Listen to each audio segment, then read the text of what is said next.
The album is dope, man. I'm really happy to hear you on this album. You spitting, you got, got some content. You know they call music content now. Right. You know what I'm saying? I'm like, when did music turn into content? All right. You're That's so what we right. Damn, yeah. you're so right, bro. Yeah, that's what we doing now. Okay. All right. Yeah, creating content, not journalism, not Right. not not rap, not hip, just content creators. Content How creator. long till our children become content? It, You know? it might be content already. They Yeah. Summer Walker and her boyfriend London on the track. They got an Instagram for their baby already. It hadn't even been born yet. I Oh think wow. So they got together and created some content. yeah. That's what might be the new pickup line. Right. We get together. I want to marry you and create some content. Right. Like, Yeah, that's a cold line. That's something Ice-T would say. Yeah. Man, talking about years in the game, bro. Killing it. Oh my God, I love Ice-T, man. I think he might be sick of me, man, because I give him like flowers every other day. He's like, hey. He's like, what's wrong with you, man? Like, Hey, yo, Tracy. right. I got on Clubhouse. He didn't acknowledge me. I was like offended. I was like, yo, you're not going to acknowledge me, bro? All the flowers I sent you? Right, exactly. Exactly. I ain't trying to create no content with you. I just want you to say what's up. Right. Yep. Yeah, Ice is my man, getting his first Grammy after 30. This is a year for hip hop. Nas and Ice got one. Yeah, definitely, man. And the nominees was A1 too. Like that's the beautiful thing. I mean, some of the younger people, they feel away. They think Lil Baby should have got nominated, or whoever, which is maybe valid to some extent, but they had to make right with Nas for one, and Royce too. Royce, and D Smoke, he'll get his eventually, no question. Yeah. And Freddie Gibbs probably too. Yeah, I think that it was a nice category. I think Lil Baby could have been nominated, but I don't know, man. Lil Baby was. I think he's by far head and shoulders probably one of the best new artists. You know what I mean? And I love him. So I understand that point. I'm not even gonna argue with it. They're right.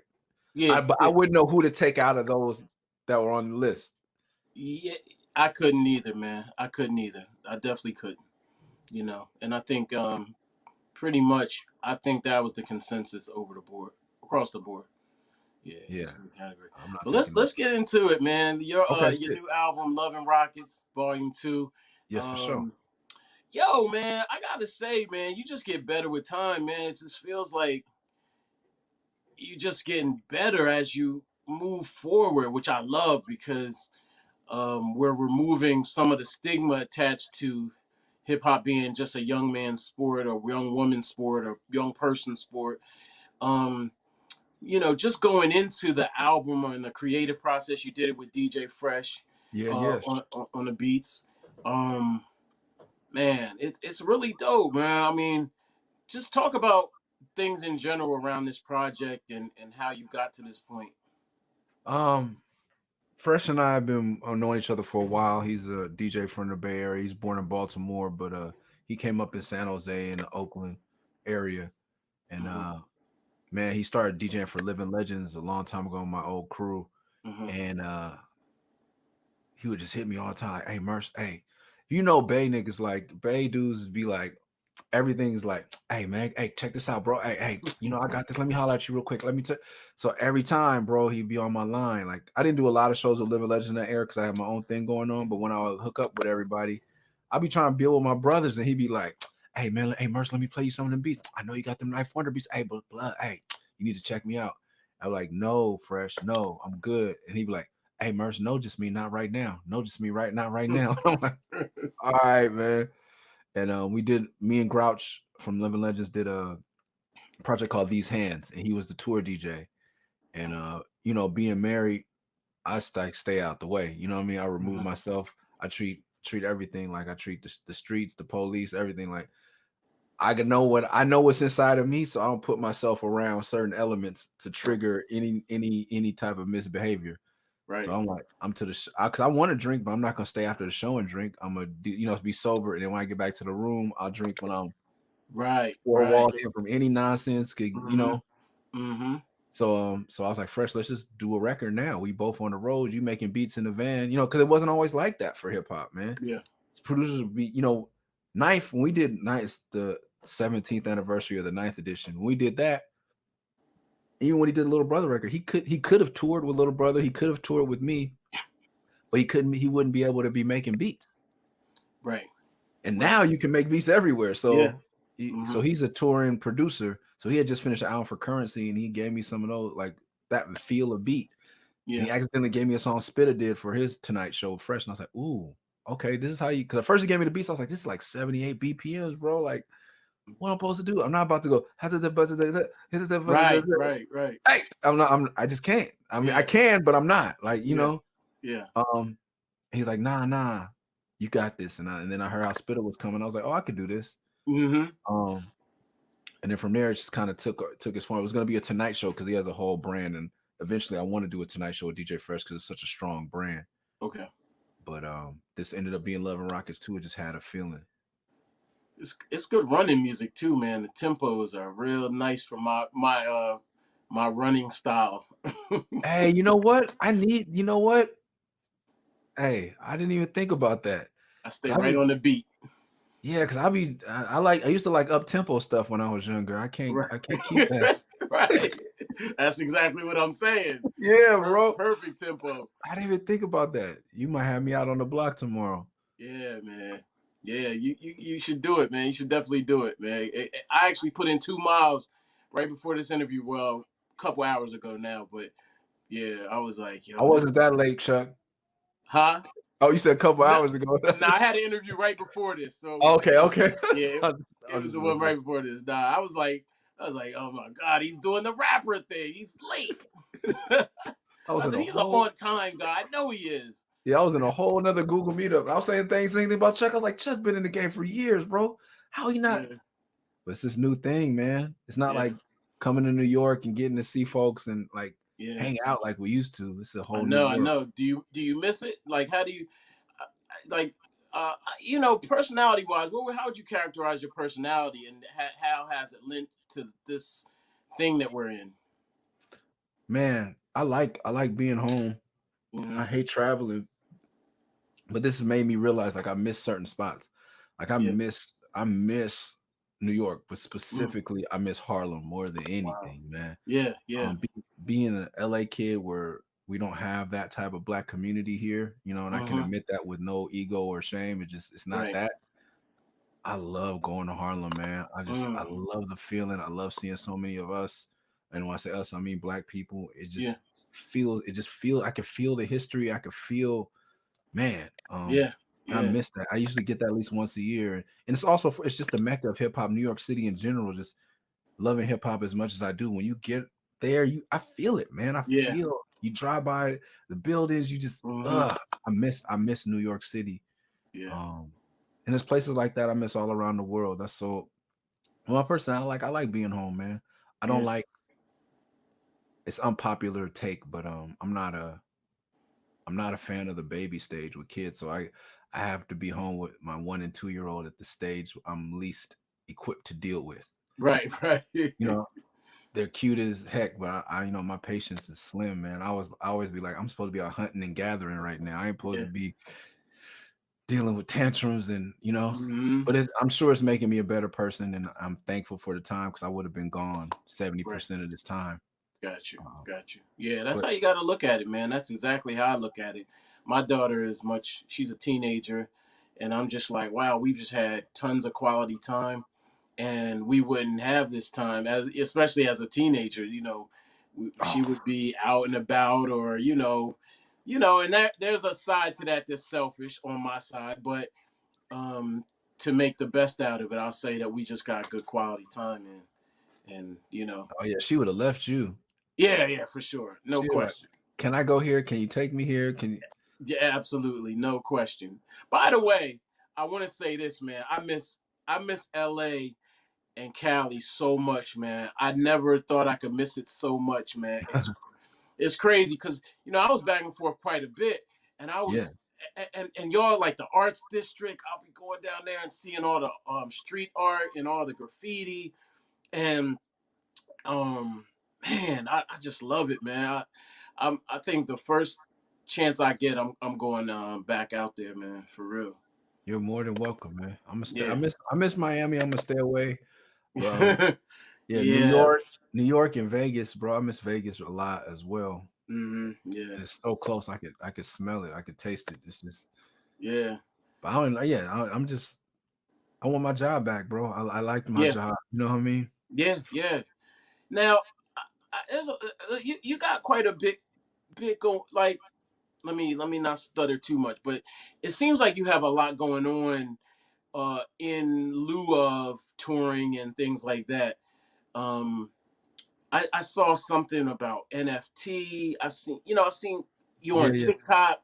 I've yeah, yeah. seen like a lot of different things going on. Like, first of all, I want to know what. I'm not gonna lie. Like, I'm still not fully on NFTs and all that.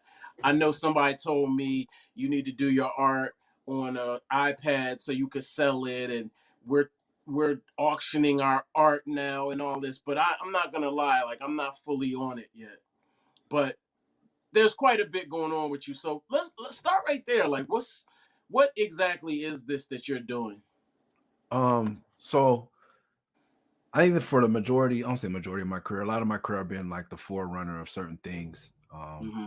Whether it be skateboarding or whatever, Mm-hmm. like just kind of like I've always been like ahead of the curve, and Mm-hmm. having paid dues, having my own festival, Mm-hmm. and then getting on Twitch, and like for I've been on Twitch for 5+ years. And Okay. people were like, "What's that? What you mean?" And then the world goes to shit, and everybody like, "Oh, hey, what's up with that Twitch though? Fool, like, hey, nigga, what's going on with Twitch? Put me on." I'm like, bro, I tried to tell you, Yeah. like so is and the same thing with NFTs about 2014. I did a comic book with a dude, and we did a Kickstarter campaign, and we were like the third rappers on Kickstarter. It was early, but I had a Mm-hmm. comic book with the album, and we funded it on Kickstarter. Everybody was like, "What's that?" Right. And that was 7 years ago. And then after the guy came out, we put the comic books out. I took him to breakfast. I was like, "Man, we mailed out all the comic books. We reached our goal."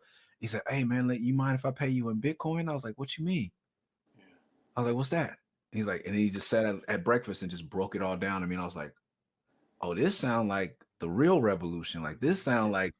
I was like, "So it's not bound by any government. It's not backed by the." And he just put me up on it. And I was like, "Okay."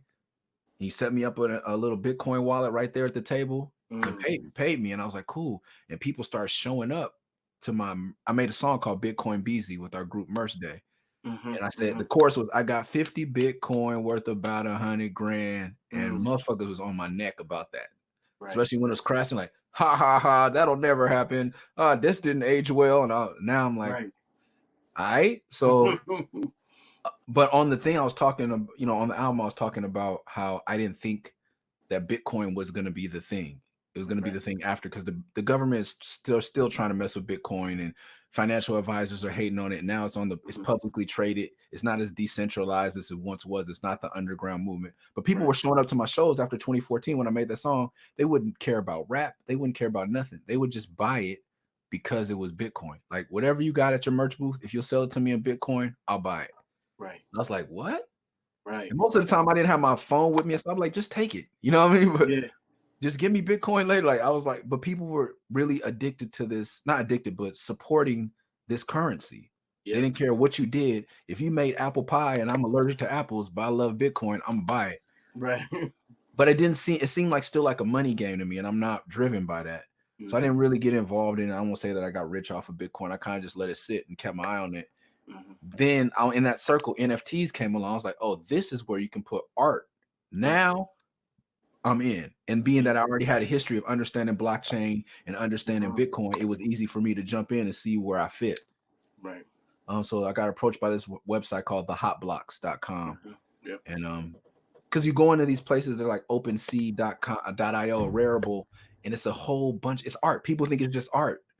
And I was like, you can just put an MP3. We could put this interview and mint it on the blockchain, on the Ethereum blockchain, and it's technically an NFT.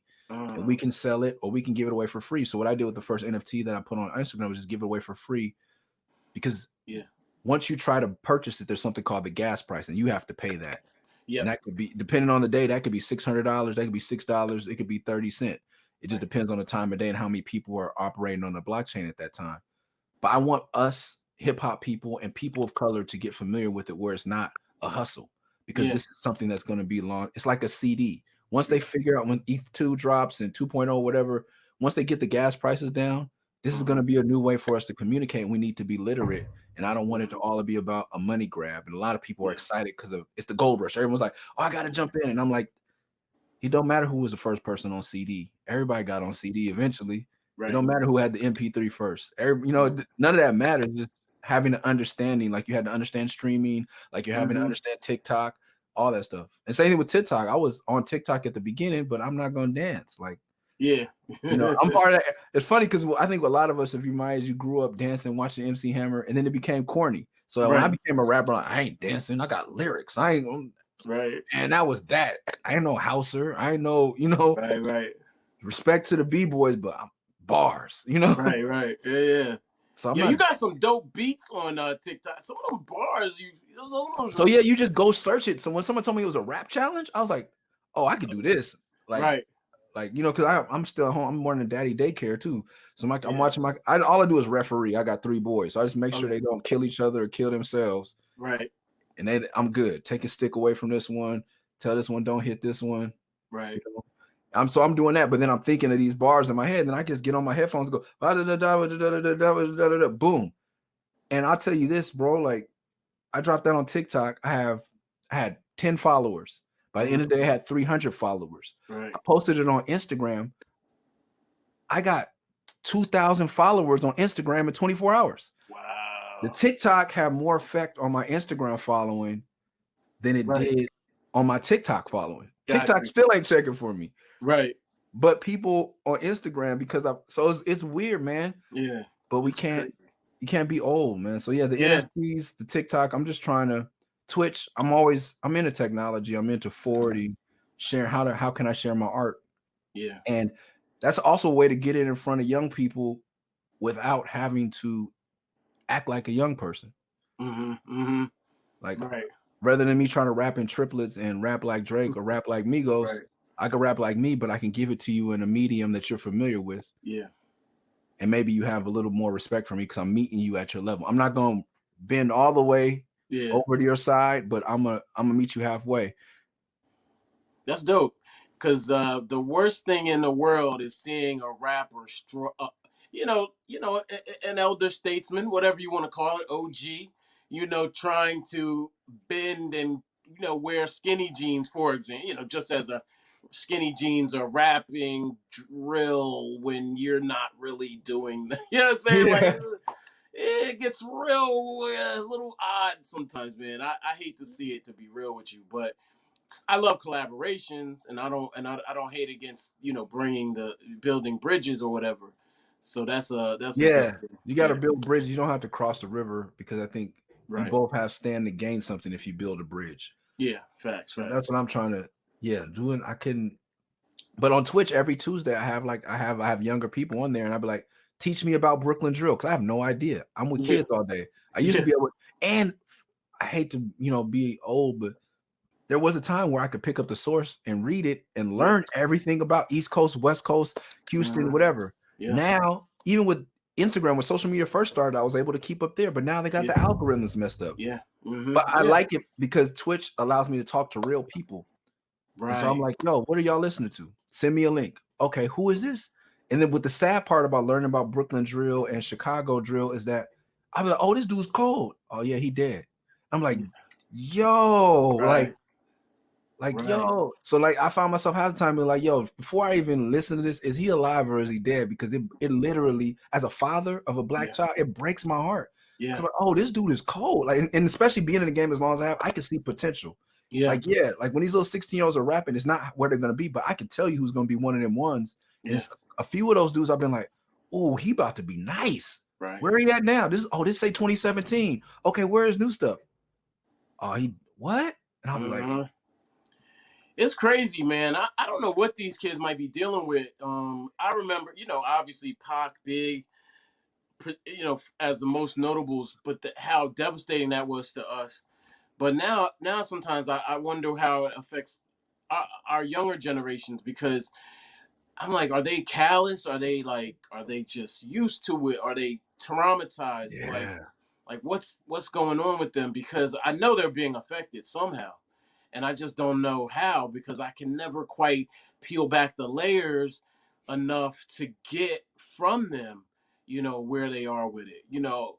I got a cousin. He's 20 now, but he keeps me abreast of what's going on, and you know using words like ops and stuff like that, and I just be like, ops? You mean y'all got beef or what? Like, okay, Yeah. all right, I see. I don't, yeah, all right, but Yeah. no, yeah, but I do concern myself, man, because it seems like a lot of young people that have no regard for life or death, or it's growing in their community, and I mean, maybe it's just Chicago jumped, but it jumped from Chicago to Brooklyn.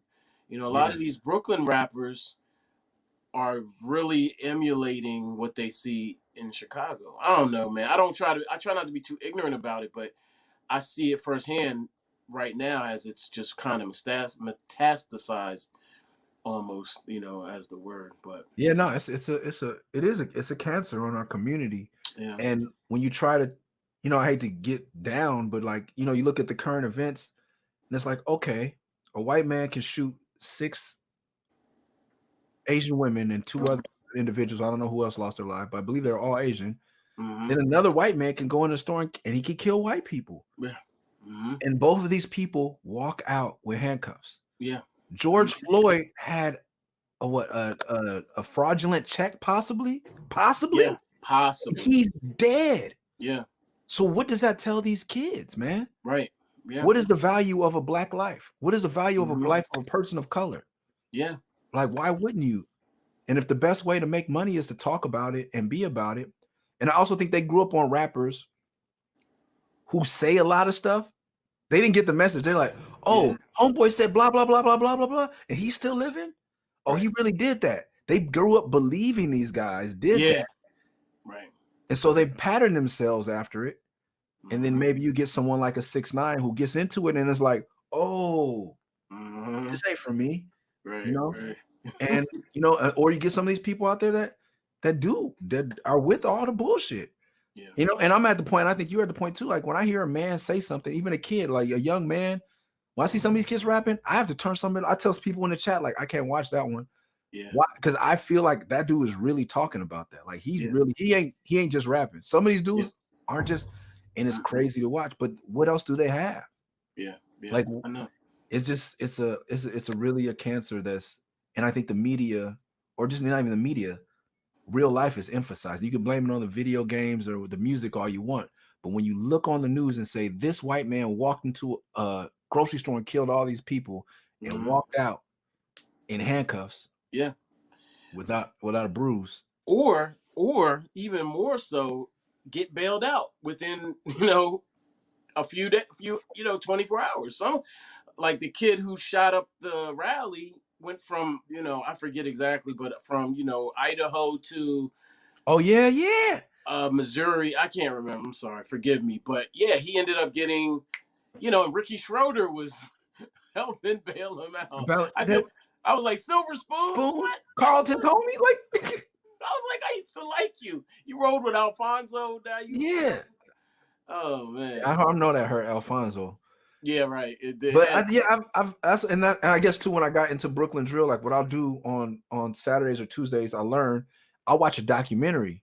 And uh-huh. so I watched a little YouTube documentary, and the police are spending so much money to investigate a Bobby Shmurda or even a 6 Yeah, 9 Treyway. And yeah, yeah. I'm like, this is not how I want my tax dollars spent. Right, Like you're right. surveilling, you're watching rap videos. I'm paying my tax dollars. You make Yep, $50,000 a year to sit and watch young people of color in a video take down their names, and yep. you're not actively going. I was like, how about you go in there and give them the job of media, give them the skills to mediate these problems they have. Right. Yeah, Find the leader in that community and send him to mediation school or put him on the force, yep, and yeah, then stop it that way. Yep. Like, fine, like you see that, but you see, like, where's the investigation? These people that did the insurrection. I'm like, how come you Exactly. weren't monitoring them like you're monitoring some of my favorite young rappers? Absolutely. And I'm And like, this is the rappers haven't done a thing to the communities that you claim they're, you know, threatening. yes. They might be a threat to each other, but like you're not in danger or anything like Now, that. yeah, that's why I always ask the police. I'm like, especially in LA, because they'll all be white. I'm like, what part of this makes your community better? Why are you here? Yeah. You're here for a check. So step back and let us mediate the situation because you're gonna go home. Yeah. You're here for money. You're not here. And when they had these in New York, they had all these press conferences. We've been investigating the Treyway and the Woo and the Chew, and this is the Mm-hmm. and there's one black person on stage and literally 12 other non-black people, mostly white people. And I'm like, in suits and ties. And I'm like, why are you guys reporting on the news? These you grown folks have nothing better to do Yeah. than to tell us about the Woo and Chew, and you're investigating how many. We just arrested 26. And I'm like, there's 12 people on stage. The 26 mugshots you show are all black. Right. And there's one black person on stage. You guys don't see that that's the problem? Right. Like, you're not educating people that look like these kids in the mugshots. So that's how they stay in the mugshots and off the stage. And it's just like, this is just a game to you guys. It might just be, you know, the pipeline, you know, putting them in the pipeline. It doesn't it only enriches them to keep people in the pipeline.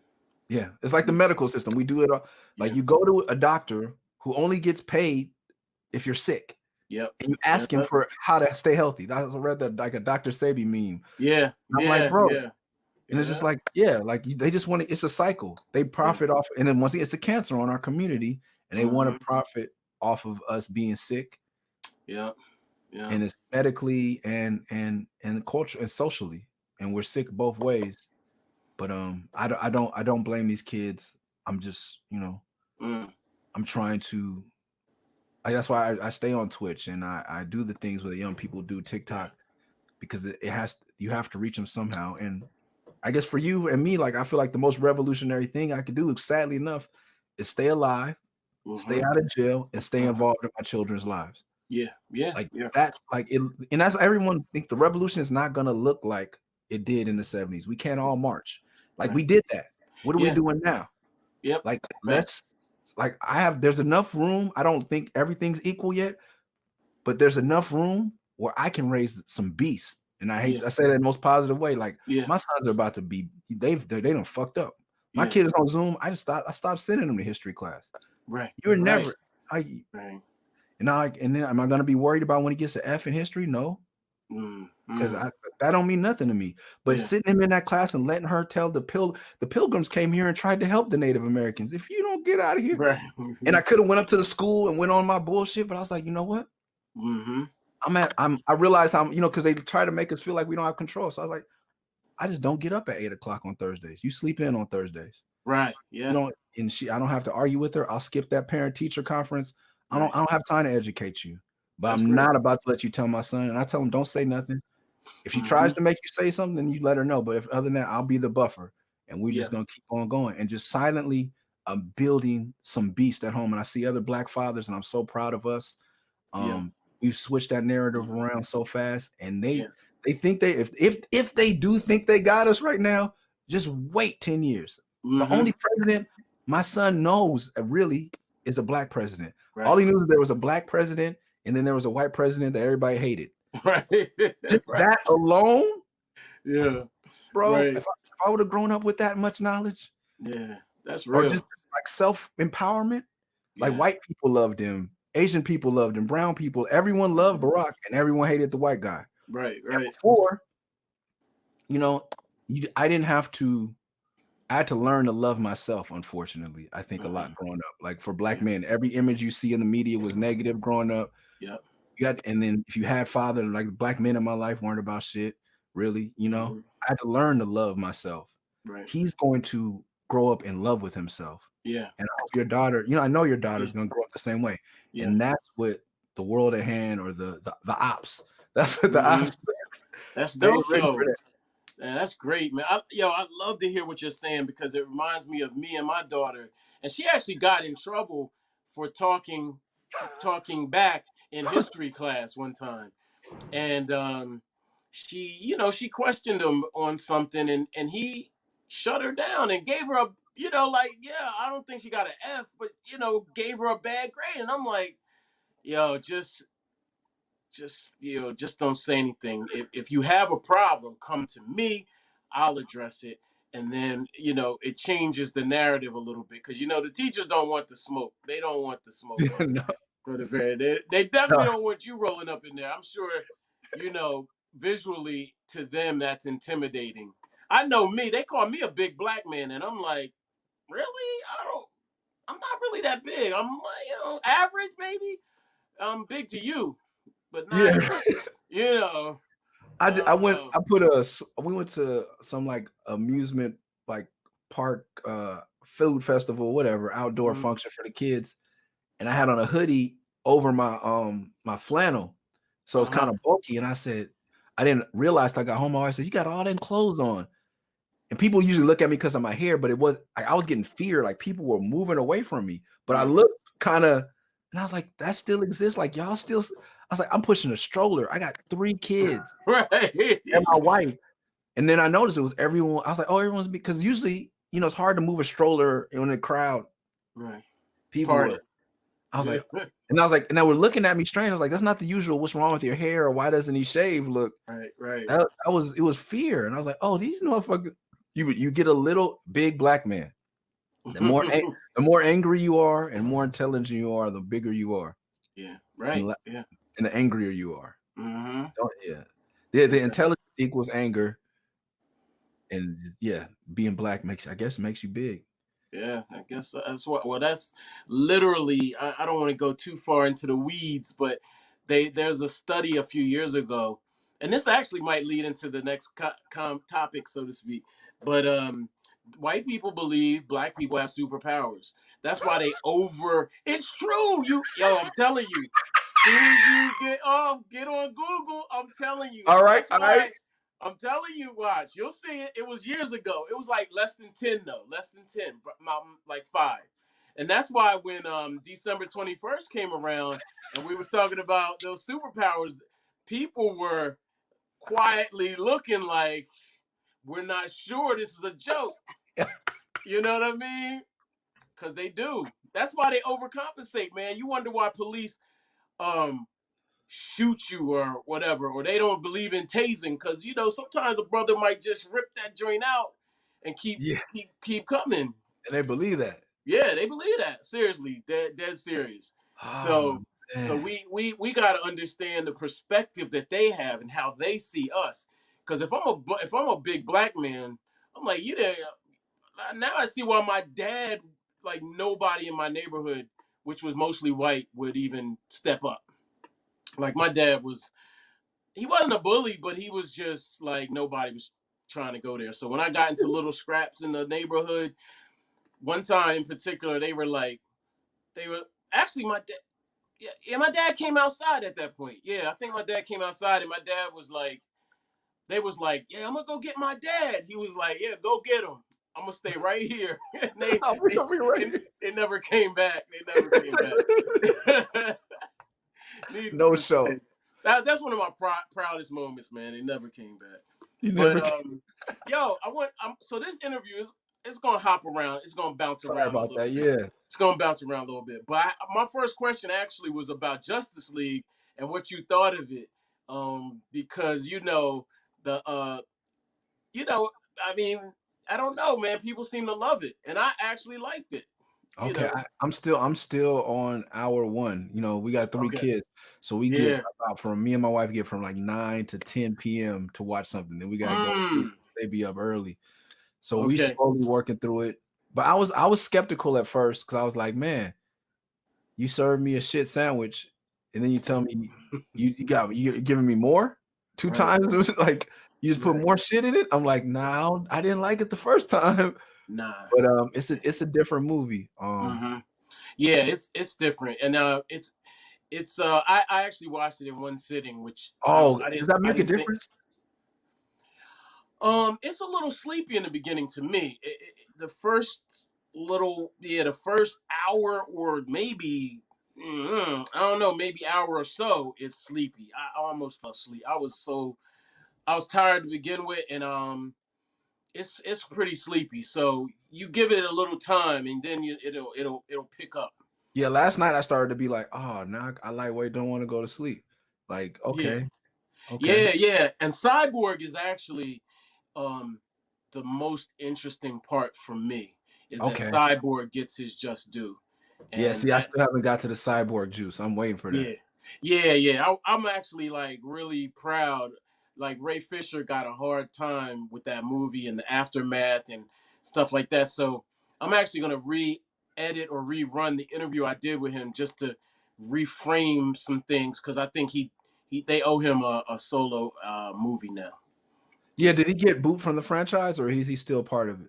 Yeah, he apparently was just cut. Like no more Cyborg from here on, which I think is horrible. So that was before the Snyder edit or cut, but rather. So I'm hoping some things have changed. Why does DC act like they don't have a problem with black people? Like they owe us a lot. They Or do. like, and they don't, and they, I mean, they're paying the price because they keep bombing. But if Yeah. like you can't see the diversity and inclusion wins over at Marvel, Yep. like go for it, bro. Yeah. Like they're starting with the milestone comics, and I'm proud of them, and I support. Like they take a step towards us, I'm gonna take a step towards them, but Right. they got to make it right, bro. They got to start. Yeah. Like Jason Momoa is good, but we need more. Like Wonder Definitely. Woman being strong is great. Yeah. Like, but we need more. But the Yeah. Flash, I like the Flash part. That's the last part. That's where we left off last night. And Yeah. I was happy for more depth for the characters. Yeah. Yeah. That's Like, what the original was we just get. like, hey, you come here. Hey, you come here. Hey, Steppenwolf, let's go. And it's just like, Yeah. Yeah. It's solid, man. I can't wait. I can't wait to get your view on it once you see the whole thing. It's hey, dope. hit me in 2 months, bro. Okay. It's gonna take me about 20 minutes a night. Right. Definitely. In general, man, last time I think last time I saw you was at Comic-Con in Detroit. I mean, pardon me, San Diego. Yeah, same thing. Yeah, right. Yo, they cleaned it up though. I ain't gonna lie. Yeah, no, Detroit and San Diego couldn't be more different, bro. Right. But I heard San Diego. Well, is it? Yeah, Mitchie Slick is from there, right? Oh yeah. He's from another part. Fan Okay. Mart. Yeah, it's a whole nother. He's from it's Trill. Right. Now I was thinking, now do you have a preference? Are you I think everybody picks a side. Are you a Marvel head or a DC head? Do you I say I am a Skybound head now. Like Walking Dead, Invincible, Robert Kirkman. There's a book I'm writing a forward for called Excellence, which is like imagine a teenage black Harry Potter in the hood. Okay. It's an amazing series. They're on Kickstarter right now. What's it called? Excellence. Okay. The hardcover's on Kickstarter, but you can get Excellence anywhere at any comic stores. 8 issues in now. Oh, okay. The team is amazing. I think Bitter Roots on Image Skybound is just that's my thing. But before that, I was a Marvel guy. Okay. And I'm still it's like when it comes to DC or Marvel, I'm a Marvel guy. Okay. DC had MAGA people working for them. They but they're slowly bringing back the Black Universe, which is Milestone, which is done by Dwayne McDuffie, rest in peace, with Icon and Hardware and Static Shock and some of those characters. It just to me, it took them so long. I'm like, why did it take this long to get to I was reading those comics in the 90s. You should have already rebooted them. They should have never left. Right. But Black Panther was a constant. Before there was racial turmoil, Storm was there, Bishop was there. Yeah. My son's named Bishop. I'm definitely, Marvel all the way, But like I don't know what DC has been thinking. I mean, I know what DC has been thinking. They should just they did American Way. They done like little things here and there, but they've never made a commitment to real inclusion behind the scenes nor in front of the scenes. And I think Image on a grand scale and Skybound on a more minute because they're distributed through Image has just done like you see Walking Dead, you just see all kind of inclusion. Yep. There's an Asian guy who speaks like the most revered character, the most beloved character is Glenn. Yeah. You know what I mean? It has nothing to do with him knowing karate, has nothing to do with his accent and nothing. He was just a good dude that we could all fucking relate to. He was a fucking human being. There's gay people, bi people. There's all deaf it's not. people. Yeah, this is not an issue. Right. That's not their superpower. It's not. Right. Right. It's just inclusion, man. And like when I go, even at Comic-Con, when I go by the Skybound booth in the Image area, it just feels good. And Marvel is great. Marvel is great. I got my fucking Luke Cage. Like Luke Cage was a thing. Misty, they didn't have to invent characters. Yeah, yeah. You know, they made Captain America black before Black Lives Matter was a thing. Yeah. Riri took over Iron Man. Like Marvel has just always been more forward thinking. Yeah. And, shout out to Stan Lee, by the way, because Stan Lee. Yes. Oh my God! First of all, I've always loved Stan Lee, but when he was old, he started a new movement. I forget what it was called, but he was like in his 90s doing like Black Lives Matter ish stuff, but he already had the history to back that up. So it wasn't like he was just jumping on the bandwagon or anything like that. He was like Bernie Sanders, like like him, and even Jack Kirby, like Marvel just had a history of having that. And then I think it's just an unsaid thing. Like if you wanted to more white, regular middle America comics, you go to DC. You know, Superman was a farm boy. You know, Batman was a rich white kid. Right. You know. Yeah. And they're trying to make Batman black, and Lucius Fox's sons are involved, and the Signal, and there's the Batman in the future is black. And in the books? Yeah, it's just starting now. But it's just like it's reactionary. You know what I mean? Yeah. And it's like, bro, like, and they had Priest, who's an excellent writer, who wrote my favorite run of Black Panther, and he was writing Deathstroke. And I also like when they let so many white people write black characters for so long. Like I like some people like Priest who wrote Deathstroke the Terminator, which is a DC bound. He's a white character. I don't need you to write a black character. You know what I mean? Right. Just employing women, just more diversity behind the pencil, and as I could say, like it would be great. The characters, I think we're getting diverse characters. We're going to get them whether they have to now if they want to make money. But now I want to see more black directors, more black writers, more black artists, more black comic book, like gay, straight, bi, you know, asexual, all of that, Asian. Like I want to see all of that behind the scenes. Yeah. I actually want to do a whole black universe, like just start from scratch. Like I don't know if anyone's tried to do that. I know we have black creators that have done stuff here and there, and I have a dope book somewhere over in my library of all black comic artists, and I'm just like, man, if we just took all these people, maybe even just have your own individual world, but cross them and just create a universe, it would be so dope. Yeah. I think they're working on it. I took my son, as you can I show this here. Like he draws his own comics. He's 7, 8. He just fills these books. So we did the Schoenberg in Harlem had a virtual Black Comic-Con. They usually do it in person. You went to that? Yeah, I went to that online with my son. I let him, online. Okay. Yeah. I've been to Schoenberg in person, but they had it online this year. Oh, so okay, gotcha. I canceled my son's school for the day. He just watched black comic book artists, on Eventbrite, and it was really dope. Oh, that's dope. So I think it's coming. Go ahead. Okay, I went a couple years ago. I hosted a conversation with DMC, L. Dre. Okay. Who else was on there? The brother who created Brother Man comic book. Okay, yeah. Yeah, I follow him. I can't think of his name. I follow him on Instagram. Yeah. It was great, man. And so it was a convention. All these creators. It was really dope, man. Anyway, I know we could go on and on because Anyway, Dennis Cowan's my man. I don't know why I just threw that out there. Yeah, that's. I don't know how I knew he was black in the 80s. I just knew he was black somehow. You could feel it. You could feel it. You could feel it. I don't know how. When I finally got to meet him, I felt like I was meeting, I don't know, like Stan Lee or my greatest hero, because he, I used to draw comics myself. I still draw a little bit, and to meet him was like meeting like a true hero. So. Oh wait, and I didn't even say that because you read comics. Are you DC or Marvel? Oh, I'm definitely Marvel, man. I try hard to just embrace DC, like give it a little pound every now and then, just because one of my best friends, he's a DC head who floats to Marvel a little more than the average DC head, but he be loving Superman. I mean, like, come on, bro, like Superman is like, huh?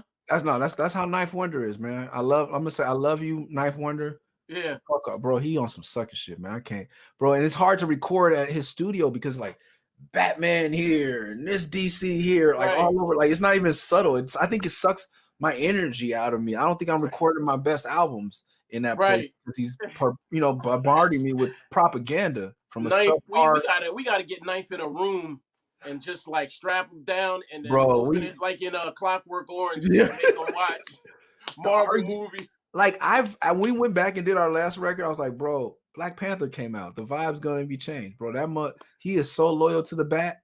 He is so loyal to the bat. Like you can't shake him off Batman. I love Batman, man. I mean, he's like literally my favorite because he's really close to a Marvel character, minus the being rich part. He's like close, you know. And I think what Frank Miller did made me love him more. Yeah. Than I normally would have. My childhood aside, you know. Yeah. But yeah, Frank Miller is my other guy.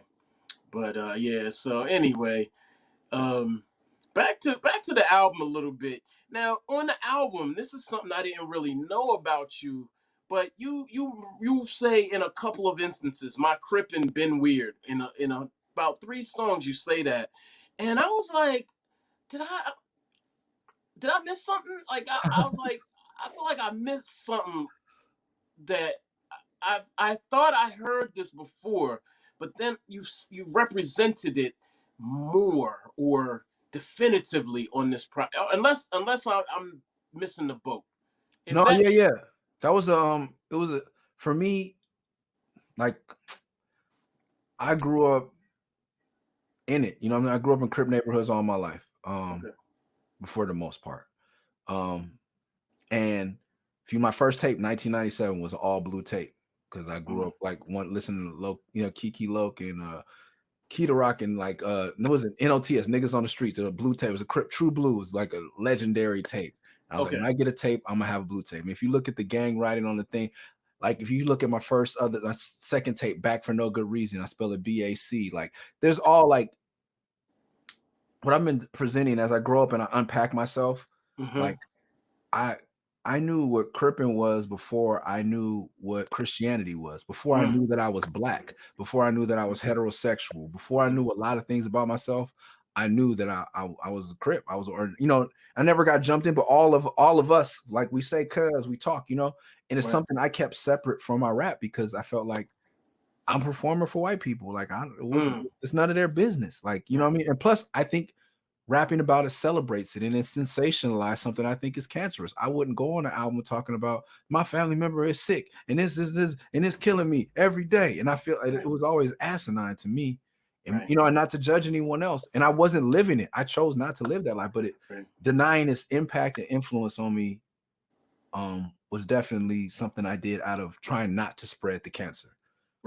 But then as I got older and I like in this era, I'm seeing how much of it is and how much I can say something positive and how I can push, because I feel like if I don't speak to it, because people would meet me and be like, oh shit, like I open up for Snoop and people would put me like, hey, cuz you be saying some shit. I didn't know and I'd be like, if you listen to what I'm saying, you get it. And if anyone's listened to my music is from LA, they knew where I was from.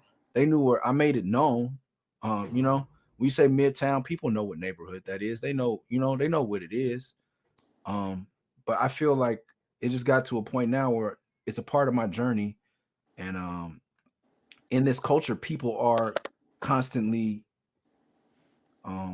buying in to something I've been living my whole life. And at first I was like, I don't want to step on any toes. And I'm like, okay, you letting this nigga say it, you letting this nigga say this and this. So let me just tell you what it is with me, just in case you didn't pick up on that. And a lot, and I also like I'm not out there. When I was out, you could see how I was dressed, and you could see who I came with, and know where I was from. But I'm not out anymore, and it's just like I have, and I want to bring new meaning to it, because when I say it, that's why I say my Crip has been weird. In the video, I'm throwing up a B, because the weird thing about me is like I take the ethics of a Crip, and I don't see any difference in the ethics of a Blood. It's telling you to be loyal, to be a man of your word, and be willing to fight for what you believe in. That's what I learned from Crips in my neighborhood. And it's no difference than real OG Bloods taught their little homies. And that's why I said my cripping is built. My cripping isn't about killing other black people. My cripping is like, I'm not about to let a blood talk to me like that. I'm not let a Crip talk. Like, you know, my mom freaks out, my grandfather, like because I don't care who you are. You know, I take off on the police. I snatched up a cop. Like, I don't care. Right. You're gonna respect me and mine, and you're not gonna threaten me. And you know what I mean? And I think that's what I learned. It just happened to be Crips. And on the other side of the street, it could have been a Bloods teaching that same thing. And I think gangbanging has affected us negatively so much. It's time for us to harness the positivity of it. You know what I mean? And spread that. And so I don't want to be separate from my brothers that are Crips. I believe that we're all in, you know, my kids are going to go to school at LA public schools. I live in the hood. And that's another thing too, is this was the declaration, the Love and Rockets 2, the declaration. This is who I am. And I'm tired of keeping it out, you know? Yeah. I'm not per se code switching anymore. Yeah. Like this, like how I talk to when me and my brother get together, it's like, what's up, cuz? What's up, cuz? Blah, blah, blah, blah. I don't mean no disrespect to nobody that's no blood. And I'm not trying to be a tough guy. Yeah. It's just how we communicate at our core, because that's how we grew up. Yeah. And I put this block up when I do my music, like, okay, I want to step over here and do this backpack shit real quick and blah, blah, blah. And when I got with Fresh, we was just drinking whiskey and beer in our hotel room. And I was with my niggas. Like, I'm like, all right, yeah, let's do this. Like, blah, blah, blah. And it was just me speaking from the heart. And that's how I talk to my kids. That's how I talk to my wife. Yeah. And I heard young people push back on me. And if it offends you, if I say cuss, I cannot say it. Right. Because to me, it's about me communicating to you. That means I feel comfortable around you. If I say that around you, I'm not trying to threaten you. There's a time when when I'm angry, I definitely go there. Yeah. But if I say it to you quick and I offend you, it's just like, would you have to learn with these pronouns these days? Like if I say her and you're a they, yeah, let me know, bro. Whatever you, because I dealt with that too. And I'd be like, yo, my name is MURS. And people are like, okay, Nicholas. And I'm like, I'm asking you to call me what I identify as. Yeah. I say call me MURS. I'm asking you, what is the disrespect for? Right. You know what I'm saying? Same thing. So if you want to be a they or him, whatever, I can respect that. And if you don't want me to say cuss to you, that's fine. The real issue is peace in our community and the advancement of the human race, but first us.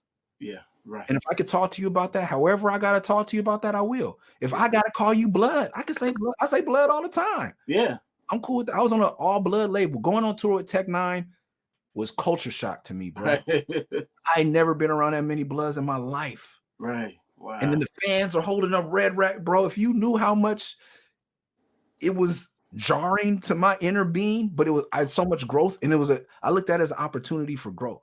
Tech is one of the kindest, most intelligent, benevolent, and just great people. And I would hate to be like, oh, he's a red rag. I can't, you know? Yeah. And I'm not a gangbanger, never jumped into a gang. But I think it's time for us but I was definitely impacted. I don't think there's anything in my life that's maybe impacted me as much as gangbanging has. It affected what I listened to, where I went as a kid, how I dressed, how I talked, which way I walked home. Like, and there's people like that all around. Right. There's more people that were not in gangs infected it, that grew up with it. And I just feel like it's time for us to, I guess, it's my way of processing the trauma. And I feel like I processed it and I know where I stand within it. And if it offends someone, I'm willing to talk to them like a man. Like I never was about to die for no color. I'm not about to now. I'm not about to kill someone, especially who looks like anybody, period, but anyone who looks like me over that. But I feel like if I didn't say that, you know, I don't know, but like there's some people that are, you know, oh, you're from Brooklyn. What part of Brooklyn? And then they say, oh, I'm really from upstate. You know what I mean? Like, right. Like when I say that, people are like, okay, oh, you really are from LA. Like, oh, you really did grow up in this shit. And then I have a chance to talk to you about, you believe that we have something in common, a similar struggle, and you believe my story, and hopefully it can inspire you and you can identify with that. Right. And there's a lot of people, like I said, there's a lot of people who are paying to be a part of this culture now. And it's really astounding to me. And as somebody that's really of this culture, and that's my thing, to my new thing is like legalize gangbanging. That's it. Why you say that? Because I feel like if we could incorporate it, if we could sell it off as security factions, like I saw something online. There's a brother that plays for I'm getting into soccer now. For the Rangers, I think it's an Irish team or Scottish team, soccer. And he went to go play in Prague, and dude called him a fucking monkey and a fucking nigger on the thing. So he reported it. They didn't do shit really. And then the fans, after the match, made a huge banner that said it. I forget his name. I forget the brother's name. I'm so sorry. And said such and such is a fucking nigger. And they posted it on Instagram. It took Instagram days to take it down. Right. And I was like, man, these Eastern European motherfuckers. It's like, I wish I had the power to fly 10 Crips and Bloods out there. Like, hey, do security for homeboy. Right. Bet we like, right. Like moving and empowering, because you have soldiers in every race. If you're a white dude that's in the guns and you down for your country and you down for literally down for your flag, you join the Marines and you down for that flag. Same thing with the Crips here. We just don't have the fineness. So I want to get, whether it's security, whether it's teaching our kids discipline. Some of the best boxers, football players in LA are dead or in jail because of gangbanging. Right. But using that discipline, because a lot of the Crips I know, like they'll be 60. You see some 60-year-olds now with the bullshit fit. I'm like, yeah, teach I wanted my son to learn that discipline without all the negatives. Yeah. Let's empower these young people. Okay, cool. You like guns, you're into that, cool. We're gonna defund the police, but where's that funding going? Right now, they've defunded the police and they're taking a lot of police dollars out of the schools in LA. When these games come back in the inner city, when these football games come back in the inner city, did we give that money to the NOI? Right. Because we're gonna need security. I, like you, don't want the PD there. Right. I don't want people from outside our community, but what did we do with the money? Did we just dump it into a bunch of new computers and act like we don't have a problem with violence? Because we do. Yeah, we do. But there are people who look like us that are willing to handle. FOI is a great resource. Yeah. FOI has never failed. Yeah. Never failed. Do that. Can we get more brothers to join the FOI from the Bloods and Crips? Or could we get the Bloods and Crips to set their own security? Y'all, hey, we're going to give y'all $1,000 a season. Y'all stay over there. You make sure your people stay over there. We make sure the kids and the grandmas and everybody can come see the game, and y'all keep it cool. Right. Friday nights. That's all we asking. Can you do that? You don't do that, you don't get paid, and we got to bring the police in. Or we got to bring, and then have the FOI supervising the brothers and teaching them. Right. And then through that, maybe more brothers will want to join the FOI. Don't just try to come and recruit them right off the jump. Yeah. Show them. Right. And then, because that's what most people in gangs are looking for is family, some discipline, some structure, and strong male role models. Yeah, that's real talk. You know, but you can't throw money at it. You can't throw, conflict resolution is good. You know what I mean? But where are they going to get that aggression out? Like, yeah, we don't take these kids to the gun range. Y'all want to shoot guns? Yeah. I hear it all the time when I go to sleep. Yeah, yeah. Like, man, I wish so it's just trying to figure out these things, man, it's tough. That's why I say legalize it. Like, if we incorporate that, like, man, like, Nipsey did a great job with the Crenshaw t-shirts. Like, I think every hood could have their own brand. Right. It should have their own record label. They should have their own security forces. Like, how can we teach this and make it profitable? Yeah. Because I would hire from this neighborhood, because that's all that's happening right now. These rappers that didn't grow up gangbanging, all they're doing is paying these dudes, which is great. Yeah. But incorporate it and then pass it down to your little homies. Get some health insurance. Like, how can we do these things? And I know it sounds crazy, but I think Kanye cleared that up this year. What do you mean? Just because I'm the greatest and I'm blah blah blah. I'm a fashion icon, blah blah. And now, guess what? Guess who got all the bread? The crazy nigga. Like, he got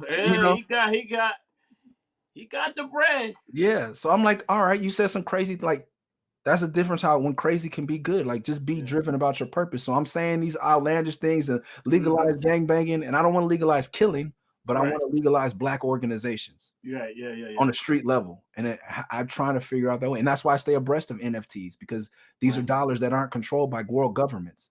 You can take Cardano and trade it with someone in Africa. Okay, what does that mean? If I take some Bloods and Crips over to Africa and we buy some land and we do X, Y, and Z, and we teach them how to play soccer. Like, soccer is a great sport that there's not enough Black people involved in. First time I played soccer is when I went to Ethiopia on a mission trip. And they're like, you play soccer? And I was like, man, here's some people. They don't know who Tupac is, really. They don't know music. They don't know Bloods and Crips. Anyway, they don't play dominoes. They don't eat fried chicken. Like, how can I relate to them? They don't watch Good Times. Right. And then here they are offered the one thing we could all do together is play soccer. Nice. I have no idea how to do it, Well, I got to say, I am a proud former soccer player. Oh, freshman and sophomore year of high school, I played soccer. Man, I'm new boot. Like, I'm new school. I'm trying to jump on the bandwagon on any. Yeah. That's dope, man. Yeah. I loved it. It was a lot of us that played too. And then, you know, we got a little older, then we shifted to basketball and football. But soccer is a dope sport, man. We should play a lot more. Yeah, for sure, for Yeah, sure. man. I feel like, 'cause I tell my sons, like, man, you can go. My son is in Mandarin immersion, and like, I'm like, okay, like you can play in China, you can play wherever. Mm, Like soccer, if you don't have to go pro in America, right, and you can go, and basketball's getting there. But I just want us when I say that, like people, black men and women, to be able to compete and right. and fellowship. You know, like Mm-hmm. if you're on a beach in Ibiza, Mm-hmm. you're gonna be playing hoops. Right. I Like know. that might be Yeah. your end again, talking to the cute girl, bro. Like Right. or just like when I wear these shirts, like I get in all conversations with people outside of my realm. Like Yeah. knowing, like I watch more soccer now than I do football or basketball because Right. I know that I can communicate with someone else when Yeah. I'm touring the world. Right. I Nice. could be like, oh yeah, what's up? Okay, cool. I know about the Euro Cup. I know about UEFA Champions League. Like, Yeah. what's up? I know who Ronaldo, Messi, Mm-hmm. Mbappe. Like, I know these people. Like, Yeah. and who knows that leads to business, or like I said before, the ultimate goal is just bringing humanity together. Right. And America has been on this weird and Mm-hmm. cool. Everybody get on our hype tip, and I'm like, you know what? Yeah. This is the way to share. You might be more open to. I feel like that's what I'm pretty proud of you too. Like everywhere I go, you're at Comic-Con. I always realize, and that's not with my music, why I kept a lot of stuff out of it, is because I realized that I'm talking to more people. I'm your only connection of Black culture. I Yeah. may be the first Black person you ever touched for some Right. people. It's Right. hard to imagine that, but like we used to call them the onlys. Like I'm probably the only Black person you've ever talked to, and I Yeah. got a lot of weight on my shoulders right now. Yeah. So if Yeah. I could say anything to kind of shift your view in 2 minutes, cool. Yeah. Like, whoa, Yeah. I met this Black feller down there at the blah blah. Yeah. That's why I watch NASCAR. Like Right. you're not gonna pigeonhole me. I'll tell you more Right. than Bubba Wallace. You know what I mean? Yeah. Yeah. I know the difference between Cup Series and Xfinity Series. Like I know all that because Yeah. I just want to help shift so I can say, coming back to my main goal, overall goal is like to unite humanity, but pushing Black people forward. Because if I can change your view on me for a second, talk about NASCAR, then switch it and say, you know what? Like, we don't want to defund the police because we want to be lawless. We just, like, Yeah. I'm a father. And then you can get into touching them and then you become real. You just got to find a common ground. So that's why I try to have my kids speak multiple languages, be involved in everything so that I can be relatable to get you back to where I need you to be. Right. To push this agenda that I got. You're the solution. You're the solution, man. To everything is going wrong with the world. I think you're the solution. You're the conduit. I'm trying to be, man. I'm trying to. We all can be. I know. Like I said, I see you. We don't run into each other at the club, me and you. You know what I mean? Yeah, definitely not. Definitely not. We run into each other in the mix, and in the good mixes. Yeah, and that's what I'm trying to be, bro. But I'm, and that's another thing too. Is like you're not going to. Like I said, I'll say my Crip has been weird because my white fans, you can't separate me as one of the good Black people or one of the non-Crips or Bloods or not. Nah, right. I'm with them. I'm always with them. I can talk to you, but I'm always with them. Yeah. And I think some people got that misconstrued over the years, and that's cool, But I always want to make it known, like I'm always with us. Yeah. Now the one thing I wanted to ask you, what kind of vegan are you? Now there's a lot of vegans. I dabbled and dipped and dabbled in it. There's the vegan that's just then there's the ones that are cool and they just kind of let you do your thing, but they might introduce you to this or that.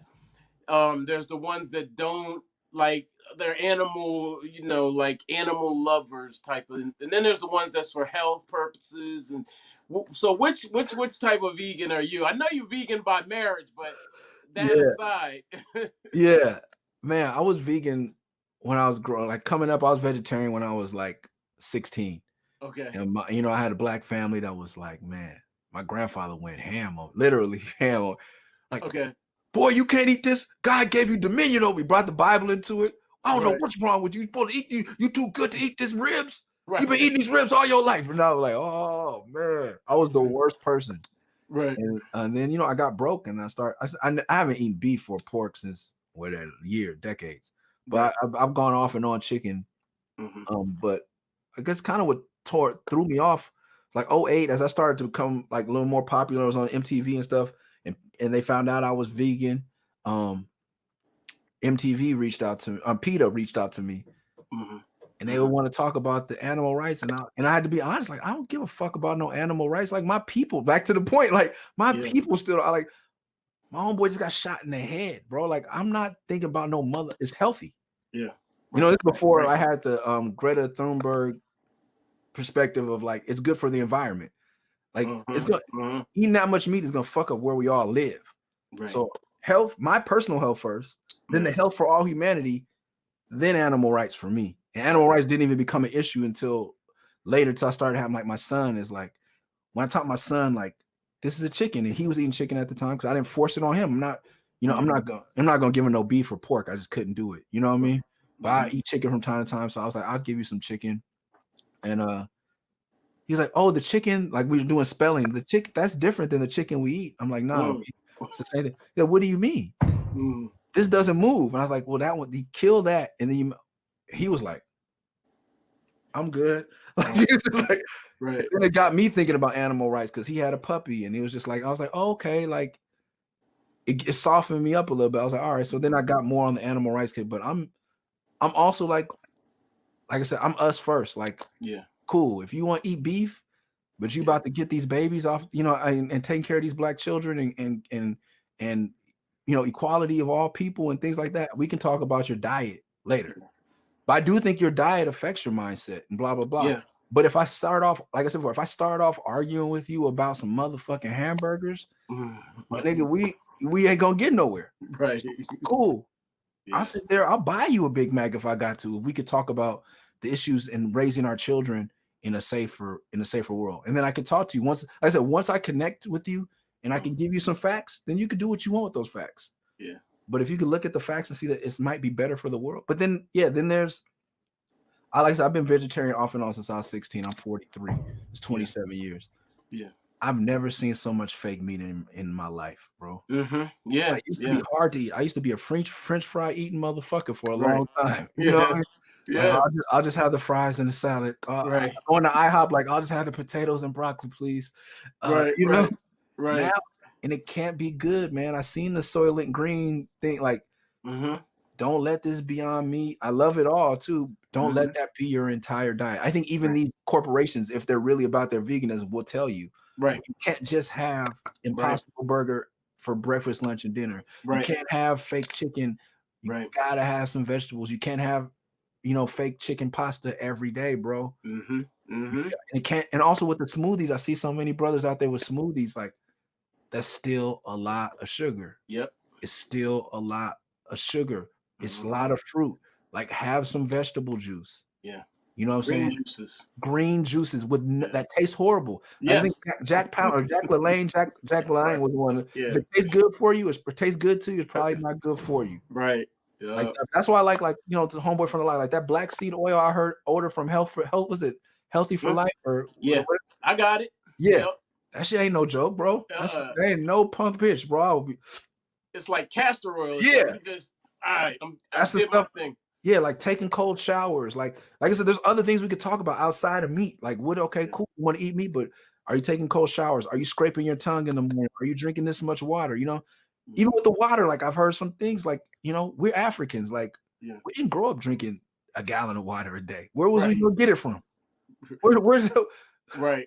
You know, like maybe we don't retain water. Like I'm open to learning because once you come at someone with this is where I am, then they feel like they got to come at you like that. I might be open to like, okay, maybe chicken is good. Maybe I need to eat more goat. Right. Maybe I should be eating more fish. I don't know, but I know this over here isn't working for me. Yeah. I've been like, I was vegan, started eating chicken again. I stopped eating, you know what I mean? And honestly, people say that too. Like, I ate chicken for 3 years straight after I was vegan for like 5-6 years. Okay. And then I've been vegan again since I got remarried for 4 or 5 years. I don't feel like I have more energy. I'm not one of those people. Right. You guys just shifted that much. I'm like, oh man. Nah, I think it's better for the earth. And I think I'll have hopefully less cancer down the line. You know? Yeah. Yeah. Real talk. Oh my God, what was I gonna say? Something about the album. Oh shoot, I lost my train of thought. Hold on, let me just look. Nah, Peek at my. I'm already trying to say the little. Oh, how does all this? Well, no. Actually, let me back up. The hair. Let me add. Okay, I don't want to sound ignorant or any. I don't want to sound ignorant or anything. Good. First of all, I just want to say this. I have been trying to grow a beard since the beard gang became a thing, and it just doesn't work for me. Like it doesn't grow. Like I got oils. I've cut it since the pandemic. I did get a little something, but it just won't grow, right? So there's that. I'm a little bitter because I just can't grow a daggone beard. It definitely won't connect. Nothing works about the beard. So I gave up. But I'll say this, when I did, I couldn't get used to it. It just becomes too much. I couldn't get used to having that much facial hair. It was annoying to me. Right. So I want to ask you, you're in LA and y'all love to tell us how great the weather is, how sunny it is, how bright it is when we're in our worst state of snow and dismal everything. But I can't, how do you deal, first of all, is it spiritual? Is it religious? Is it, fashion? Like, and then secondly, how do you deal with that much facial?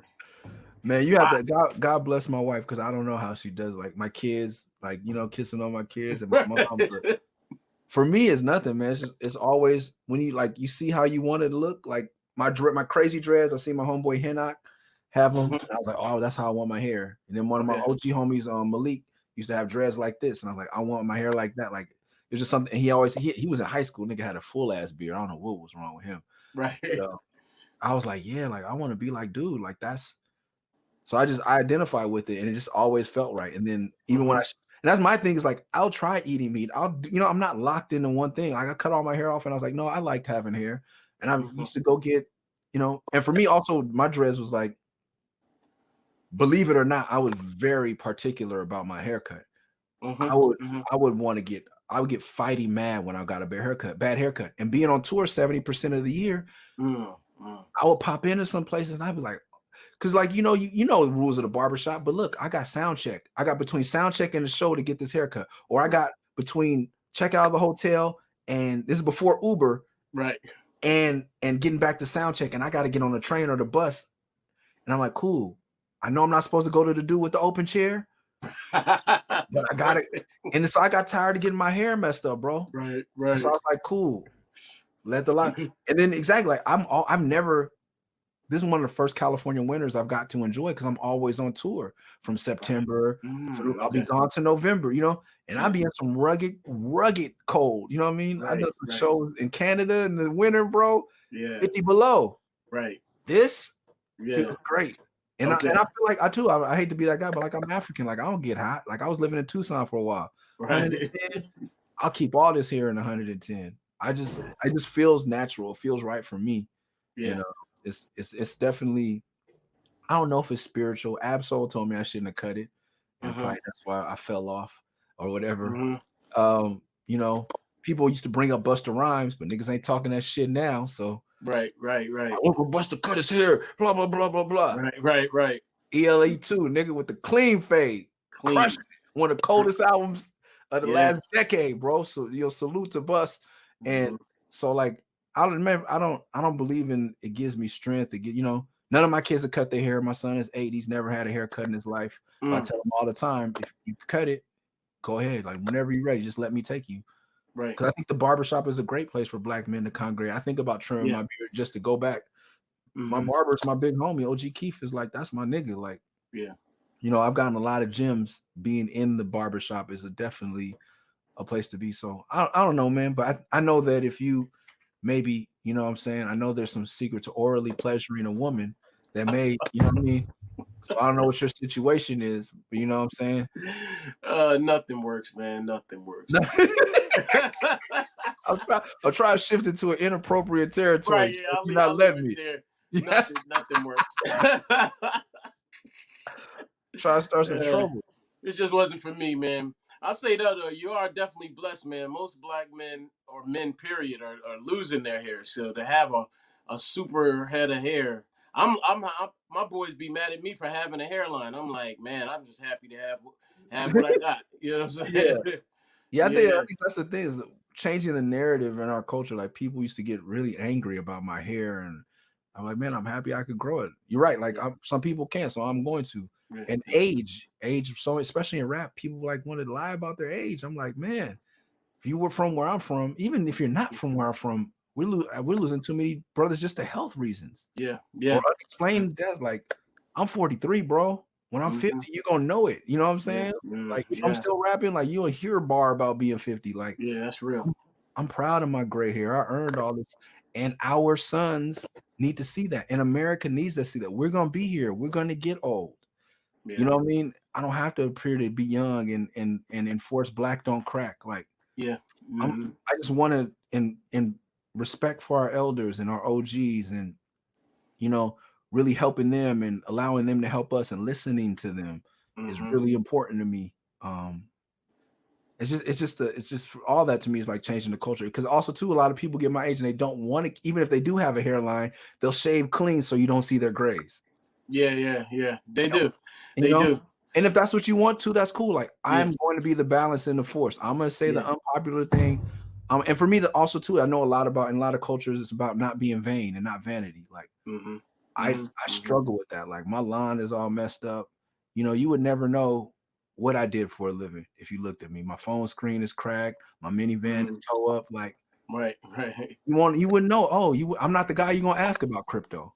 I'm not right, the guy you're gonna ask about how much property I own or right, you know my family business. You know what I mean? But you'd be surprised if you did ask me. right. And I think that that's the thing is making wealth look different. It doesn't have Yeah. to. I always say this: like black excellence doesn't have to mimic European opulence. Like so Oh, I many love of that. us want to. I'm like, that's what got us here. We Right. are oppressed because they wanted too much, and now Right. you're saying black excellence is perpetuating that. You're Wow. building it on our backs or on the backs of other people. I don't want to get black justice at the cost of white oppression ever. I'm not in this for vengeance. I'm in this for equality. Right. And part of that is accepting, like, y'all, this capitalism shit is a good idea, but there has to be limits. There are some privileges to socialism, and there are Yeah. some privileges to communism. I think capitalism is the best ism and economic system there is. And that may be unpopular, but it does have its flaws, and it's about to collapse if we Yeah. don't accept some socialism and communism into this. Because Yeah. just like there's no pure race, there's no pure economic system. Right. You have to have some facets of communism. You have to have some facets of socialism if we want to have a sustainable economy. And that's just it. And the same thing with veganism and vegetarianism. Like in Ethiopia, there's a fasting time of the year where they don't eat meat. And they do. The problem with the American diet is that we overindulge. Yeah. Right. You know, you can't have meat 3 times a day, bro. No, you can't. It's bad. That's why it's bad for the earth. If we all had meat, you know, certain times a year or every, you know, one meal a day, even 3 meals a day is a scam for capitalism. Capitalism is so effed up. So I don't want to say that I love capitalism, but I understand it. And if you work Yeah. harder, you should have more. But how Right. much more do you need? And Right. then what is what you know, what is the goal of showing it off Yeah. and the flex? You know what I mean? Like I said Yeah. before, to me, your flex is like when you say I played soccer in high school, I'm like, ooh, like that's I'm like, ooh, Right. like, oh yeah, like oh, me and my daughter got to bond. Like those are the things Yeah. I respect, and it's like bringing prestige to those. Like I'll pull Yeah. up. All my kids go to soccer camp, which is, you know, you want flex like that was $165 a kid. Right. I got 3 kids, they all in soccer, and we show up in my fucked up minivan every week.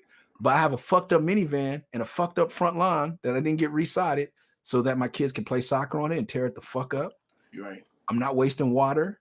Right. And I have the money to make sure my kids have the cleats, the everything they need, and we have the gas to get to that. And then I could put 3 of these motherfuckers in football, and I could put 3 of them, and they're going to have the best of everything, and they have the finest, everything they need to learn. You know how many books I bought? You know what I mean? And those are the things that I think are flex. And when I see someone with a good kid, like I always ask, like, let me talk to your dad, or what do you know, what does he think?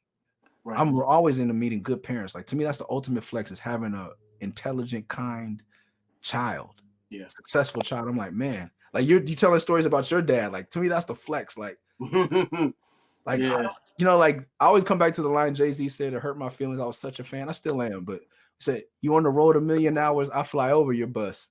And I was like, "Oh, I just got my first tour bus. I thought I was doing it." And then Hove just like, I'm listening to this on my tour bus. 2 minutes ago, I felt great about this. Right. Now someone I idolize and respect and revere to the utmost, my top 5 MCs, dead or alive, just told me he flies over my bus. Nah. Well, I know exactly. Trust me, I know exactly how you feel. Cause trust me, every freaking other bar. Back to LL. Remember when LL said, "I'm only 19, making more than your pops." You remember that? Now I feel like I'm that dad when I look at these young rappers. I'll be like, "Oh, you young rappers, yo," because they be having the chunky jewels, man. Yeah. It be short too, so it don't hang like down here. Yeah. Interviews and stuff. It be right here. Yeah, just so you can see, so you don't miss it in every shot. They might get me from here. I want them to still. I wonder if and we do the evolution of chains. Like, I wonder if that was why. Like, oh man, if it's a close shot, they're not gonna get on my ice, so I gotta just choke it.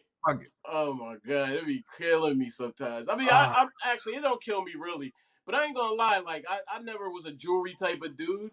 So recently I've been picking up a couple joints here and there. I'm like, I'm gonna start wearing just a little something, just a little something, nothing to compare to them, or nothing that's gonna keep my daughter out of college or something. But I saw Dave from De La.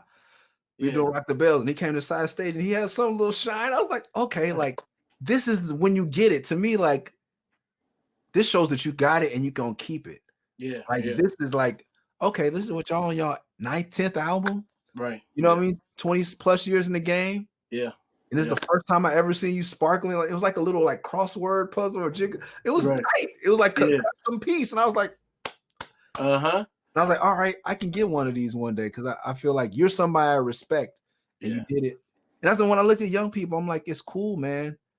But America, that's capitalism doesn't focus on you getting old. They don't want you to get old without being sick because then you get your Social Security and you're not spending it with big pharmaceuticals. Right. And you're not consuming. You're not buying the newest iPhone, the newest Adidas. You're not running out to the movies. They hate capitalism hates old people. America hates old people. Yeah. That's why when people make jokes about Joe Biden getting old, I'm like, what's so funny about getting old? Right. And what's funny about an old nigga falling down the stairs? Ain't shit. If that was your grandpa, like nigga, you laugh at my grandma, bust your ass straight up. You know, if you don't help him up, real talk. So that we got to get out of this mindset of like, I don't envy the youth at all, bro. I remember being that age. And I was that age with the SL 500 convertible. I was doing my thing, bro. Yeah. Never want to go back, bro. I wouldn't trade my kids. And I was like, that's to me, like that's the flex. It's like when I see Michelle, and I don't see Barack with none of that. You know what I'm saying? Yeah. And at the same time, like I don't believe in wearing suits and ties. I don't feel like I said, I don't believe in European opulence. Like my ancestors didn't dress like that to symbolize success. Like I'm gonna come in sweats and a jersey and whatever I want. But at the same time, like I'm not gonna spend too much on it because I want my kids to flirt. Like that's gonna be my flex. Like that's to me, you know, and they don't even have to be ballers. They don't have to make the NBA. They don't have to, as long as my kid is raising a happy. Yeah. And he's not gonna be untraumatized because I'm fucking them up now every day, I'm sure. Right. But if they're doing better than I was health-wise, mentally, like no one was telling me about a proper diet, vegan diets, and not having too much sugar, and you know, like just different things, not feeding me cow milk for the first few years. Like that's something like to me is like a whether you're vegan or not, look into dairy, just look into that, like look into the facts, like fuck the animal rights for just looking how healthy and just look at how many animals on the planet Earth drink the milk of another animal. Right. Period. With 9 stomachs or something like you know what I'm saying? Like they got 9 stomachs to process their milk. Like probably shouldn't be doing that. Yeah, what like that's I'm like so like I'm like I said before, I'm raising some kids. That's my flag. Every day I wake up and it's some hard days, bro. It's hard days being a parent. Yeah. You want to talk about the G shit? Like it's hard to go to jail and all. Like I've heard those stories too. You're not gonna escape any type of hard work. If you skip out on this hard work, you're gonna have to do hard time. Yeah. And you know, and it's less rewarding. When you Yes. do 20 years of hard parenting, you're gonna get a reward. You can live a lifestyle that gets you 20 years in the cell. It's hard too. Yeah. But you don't have a reward waiting for you at the end of it. So, and no one put it to me like that. You know what I mean? When I was younger, it's like, be cool. And they made it real square. You know what I'm saying? Like, when someone told me like a virgin, like stay a virgin because when you get married, you're always going to have the best sex of your life. Like, I would have been like, that's interesting. Yeah, like it would have piqued my interest more than like there's a guy in the sky looking down to send you. Like I love Jesus and I, you know, my Lord and Savior, but I was like, it could have been explained to me a little better. Yeah, yo, like, that's kind of like low key mind blowing. Yeah, like when I thought about like that, I was like, man, like when I was in my first real relationship, committed relationship, I was like, man, she don't do such and such like such and such used to. Man, you, man. And I know women have those thoughts too, like, oh, he ain't putting it down like such and such, but he's a better man, and I gotta, and it makes it hard. Some of the choices you make your life harder. Life is gonna be hard regardless, but you can think, and it's just to me, that's my thing is like staying young enough in the mind and where I can understand their perspective and try to pitch it to you in a way where it's like, hey, bro, like, just maybe just I know you really want to do that, and if twerking videos, all that looks nice, but just Yeah. You have a line on one of my favorite recent songs of yours, and I thought it stood out. And you said something to the effect of, "I'm so sick of all you homophobic bitch niggas." Oh yeah. And it was one of the most gangster songs I heard from you, but you had that line in there. Yeah. And I was like, yo, this is an interesting line. Now, it in the song, in that song though, it wasn't a anti-homophobia song or anything like that. It was on a gangster song. Yeah. You know what I mean? Yeah. Talk about the song and what made you put that line in there. That was Super Kojo Bros. And in 2011, when Love and Rockets 1 dropped, I had a song called Animal Style. And it's a song I wanted to do for a while about I guess you want to say gay rights and suicide in the gay community. I had people close to me that were gay, and some of my friends were like, I was like, well, what's the best way? Because they hadn't come out yet. And I'm like, well, what's the best way to approach them? And like, you can't just say, hey, I know you're gay. Check it out. You know what I mean? Like, that's not how you help them. Yeah. So I was like, all you can do is be an advocate. So I was like, how would be a stronger way to advocate? And I've been using, I don't say homophobic because I think that, because I know people who are homophobic who are legitimately afraid of homosexuals. Yeah. But I use oppressive language or slurs and been very extremely disrespectful on record and in my life to homosexual people. And using the F word and things like that. So I said, how can I make amends, as well as be an advocate? I can make this song. And I was like, well, when it came time to do a video, I was like, you know what? I told my wife at the time, like, I'm gonna be the video and I'm gonna play the main character and I'm gonna kiss a dude. And she was like, you ain't gonna be able to do that. And like, I'm that dude, like you, homies have been like, when I was younger, like, hey, go slap that nigga for $20. All right, bop. You know what I mean? Like, I was just like, go jump off the second story of that thing and land in the pool. All right, how much? Like, I've done things like that. So I was like, oh, I'm a daredevil in that way. Like, so I'm like, all right, I'm gonna kiss this dude, right? And it was so. The same. I remember, people, rappers and keeping up with everything is so difficult. But that's a different song, right? Or is that the same? That's a different song. So, no, that was a song. So years later, like that ruffled a lot of feathers. I lost a lot of rap friends over that. Right. But there was only been one person to ever kind of say something to me. And when I heard him say it, I was like, he's like, yeah, that's cool, man. I'm glad I came backstage at a show with somebody's manager. He's like, hey, man, that's cool. But what's up with you kissing that nigga? I said, well, what's up with it then, nigga? And it was like, oh, he turned it down. But other than that, I just heard whispers and people talk behind my back because my friends would tell me, like, oh, such and such said this. I was like, oh, I was just in the studio with that nigga. Why ain't nigga say nothing then? Right. So I just wanted to put it out there. Like, I know y'all talking. That's why I was like, I'm so tired of you homophobic bitch niggas. Like, because the real line was see up, sock up. Like, when you see me, like, if you really feel that way, if you feel some kind of way, nigga, get down where you mad at then, you bitch ass nigga. Right. But it's funny, I was just talking to one of my rap homies about it today. I was like, it's funny that a lot of these people that press the line about gay being you have to be emasculated to be gay. especially in this industry, are the people that are metaphorically bending over for these corporations. Right. Right. Or for each other. Because I see these dudes online and it's like, you guys, like all that, if you don't realize all that, my homies before a whole stuff is homoerotic. Mm-hmm. Yeah. You don't realize the homoeroticism that goes into some of your posturing, your macho bullshit. Yeah. You're projecting. And it's like, cool, like, oh, you're getting fucked by your company. Oh, you got a manager that don't let you do shit. Right. So now you want to lash out against these gay men. And a lot of you guys are gonna get fucked up doing that because a lot of these gay niggas ain't fucking with y'all. Right. Or trans people, or like a lot of these, they gonna start fucking y'all niggas up. Yeah. And like to me, it was when I came out with my crazy hair, people would comment on that. I'm like, you want to say what's gay? Like, why are you concerned with my hairstyle? Right. Why are you concerned with what's going on with another man's dick? Right. Like, if we're in the trenches, if we're at war, especially as black people, if we on the front lines, I don't care who you are, what you do with your dick. What do you got for the advancement of this culture? Right. I'm not stupid enough to think that because you love dick and you're a man, that you don't have anything progressive to contribute to the culture, that you don't have anything to teach my son outside of sex. Right. You don't have something to teach him about diet, that you can't do a push-up properly, that you can't teach, if you need to load guns, that you can't teach him how to grow his own fruits and vegetables or how to find clean water. Like, that shit don't got nothing to do with a damn thing right now. Right. And so that's why I just got tired of it, all the background. So that's why I was like, yo, I'm so sick of you homophobic bitch niggas, because a lot of you are softer than gay men. Like the dude I shot the video with all that time ago, he was the best boxer in Tucson. Okay. He was telling me all the time, he's like, dudes used to try to front on him or act funny because he was gay.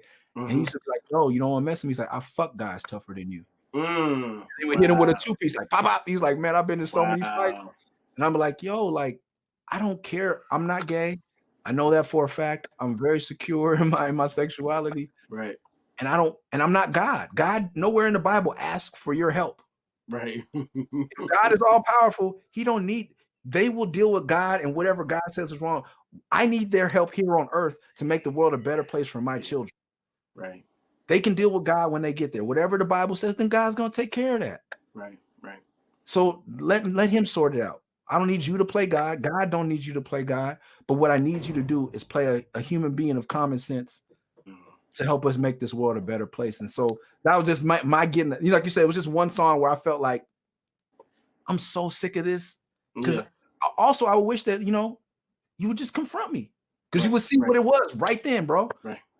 And either we can disagree, right, and we don't have to do business. But I hate when you tried to be my friend, because also when at the time when I did that, I had a festival and everybody wanted to play my festival. So everybody was like, and this, to me, you want to know what a bitch is? You want to know what's soft? Because we equivalent gay with soft. Gay doesn't mean soft. And I used to say, oh, that's gay, or that's, right. No. You want to know what soft? You know what being weak is? You know what being less of a man is when you bend your morals. If you strongly disagree with my stance on being gay rights for everyone and equal rights for all people, then stand your ground. I'll respect you more. Right. But the fact that you lied in my face and I got to hear from your homegirl, or funny enough, from a girl that we're both having sex with, right, that not only do you like strap-ons, but you don't like the fact that, like, so it's just like, come on, bro. Right. Like, it's like, it's just, stop it, man. Like, we gotta evolve, and we can't just act evolved out of fear, for fear of being canceled. Yeah. Like, a lot of people are behaving out of fear of being canceled. Yeah. And I'm not with that either. Like, but also, like, I'm used to being ahead. Like, pause. And then that's another thing. But I'm used to being ahead of the game. With my crazy hair. Like, it was like, okay, people dissed it. It was ugly. It was horrible. And then The Weeknd did it, and it was like, oh, right. And now other rappers are doing crazy hair, and I'm like, man. So I know that we'll get there, and hip hop will evolve, and we'll be genuinely okay with it. You know what I mean? I think Young Thug has done a lot to kill that. Like, I don't think Young Thug's soft because he wore a dress on his album cover or whatever. Yeah. And that wasn't the big news. He's still making records, and he's still him, and I appreciate that. And people, Lil Uzi, like, there's a lot of the older generation that have a lot of things. And that's why me, as part of the real hip hop crowd, and I'm supposed to be old school, I'm gonna shock you. Like, so yeah, that line was about. Now like I said, rarely do I let that hyper aggression like get out, because I want to be able to walk the streets and do whatever. But that's something I'm not gonna fight you over. You know what I mean? But because I talked about that recently. Like, that's for some reason as a man we think like, okay, when I see you, I'm gonna fight you. But if I'm wrong, I'm still wrong and I beat your ass. I'm still wrong and I got my ass beat. It don't make you right or wrong. It just made two people that fought. Now the aggression's out of the way. Can we talk about the issue?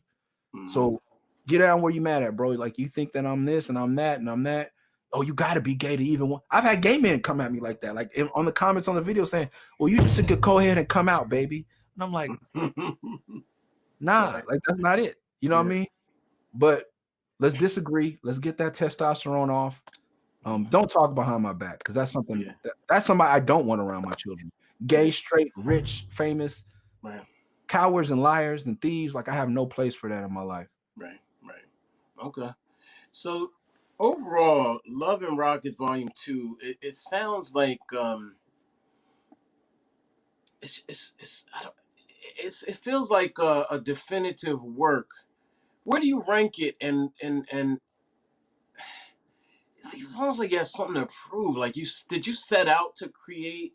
It's a little early to classify it as a classic, but I feel classic when I hear it. So I'm not quite sure, but it feels like it could be a classic album. I gotta give it a few more spins. But did you set out to create this classic album? Was that on your mind? It's a lot of bars, man. A lot to process. Even was that the goal? My goal was to thank you. My goal was to create something that was, I guess defend. That's why it's called Love and Rockets 2, the Declaration. Like this is who I am.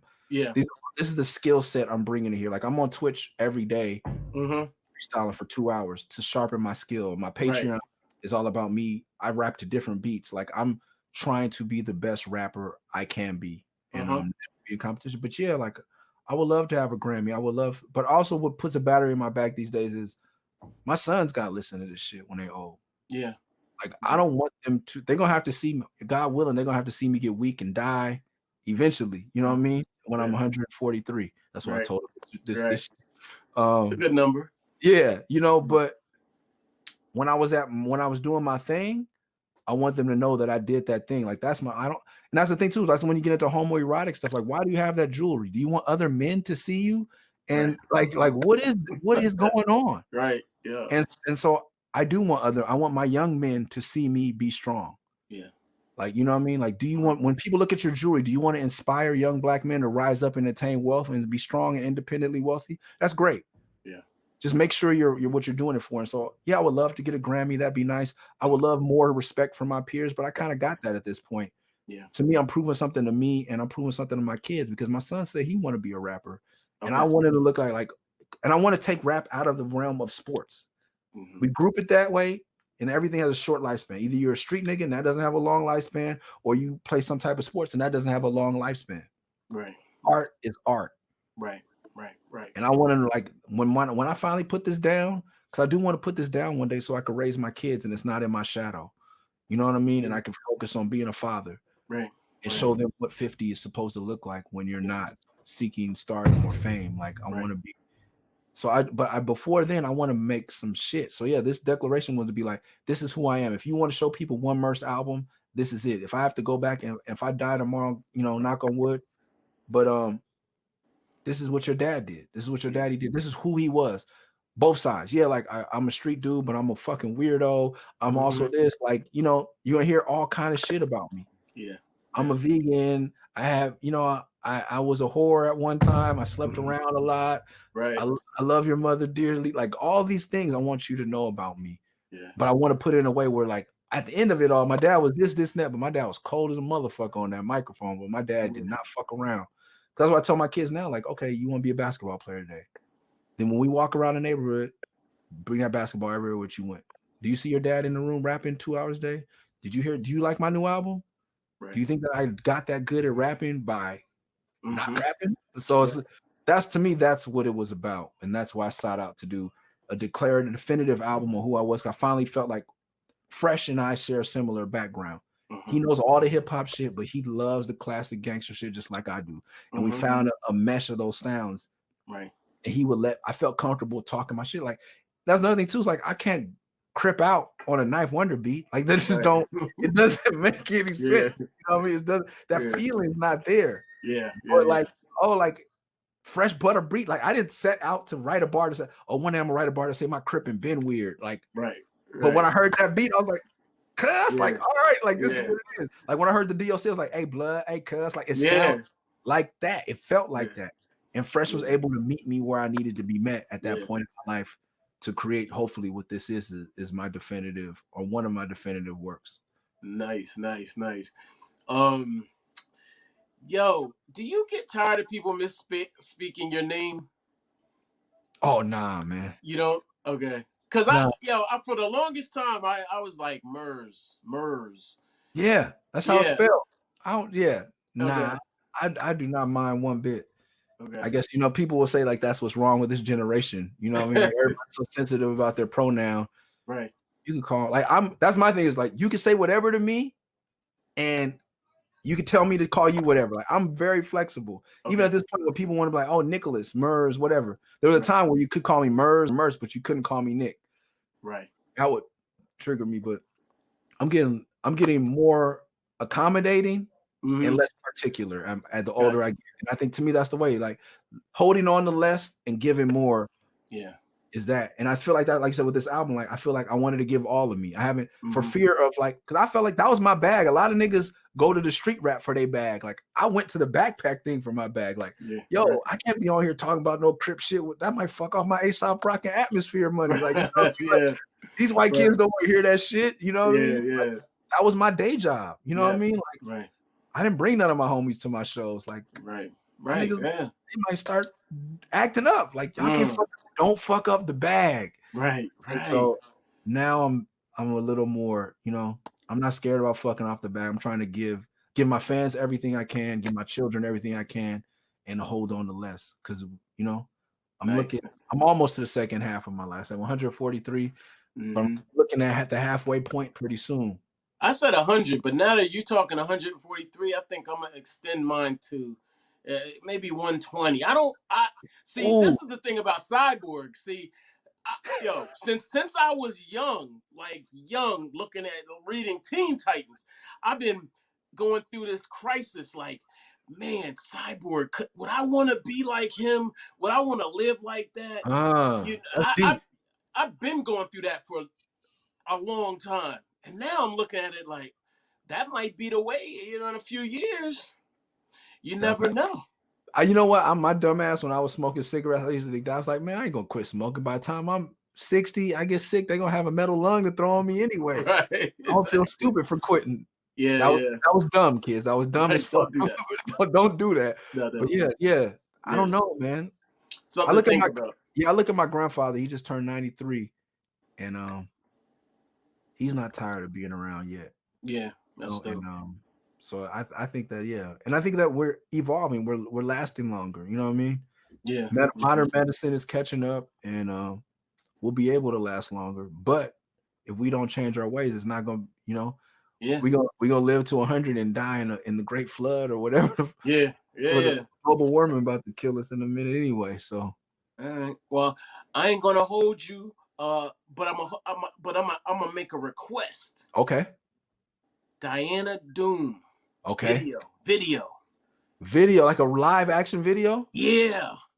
Okay. See, this is where my wife is Brazilian. Okay. She has told me. I think it was the night we created our first son. Okay. She would kill me. I don't know what it was in reference to. I didn't get caught doing anything, but okay.